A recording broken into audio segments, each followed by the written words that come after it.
భాద్రపద మాసంలో వచ్చే బహుళ పక్షం అంటే కృష్ణపక్షం అంత 15 రోజుల్లో వచ్చేటువంటి తిథులన్నీ కూడా మహాలయ పక్షం అని అంటుంటారు. అయితే పంచాంగ పరిజ్ఞానము లేని వారికి సులభంగా అర్థం కావడానికి ఒక మాట చెప్తాను. భాద్రపద శుద్ధ పున్నమి నుండి అమావాస్య వరకు వచ్చేటువంటి 15 రోజులన్నీ కూడా మహాలయ పక్షంగా భావించాల్సి ఉంటుంది. అంటే ఈ పక్షం అంటే ఒక వైపు లేదా 15 రోజుల కాలము అని అర్థం ఉంది.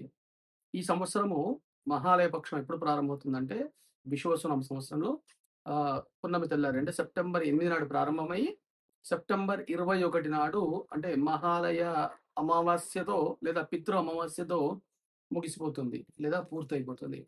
ఈ 15 రోజులు సనాతన ధర్మము కొన్ని శాసనాలు విధించింది. కొన్ని నియమాల్ని విధించింది.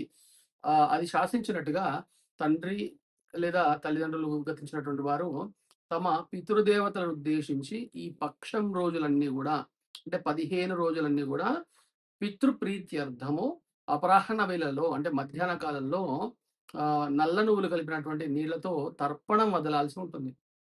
దాదాపు 15 రోజులు చేయాలి.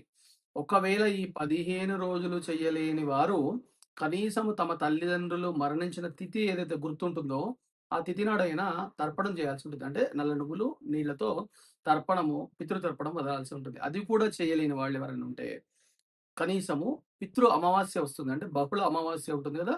ఆ రోజు తప్పకుండా ఈ మహాలయ పక్షంలో పితృదేవతల తృప్తి కోసము తర్పణం చేసి తీరాల్సిందే.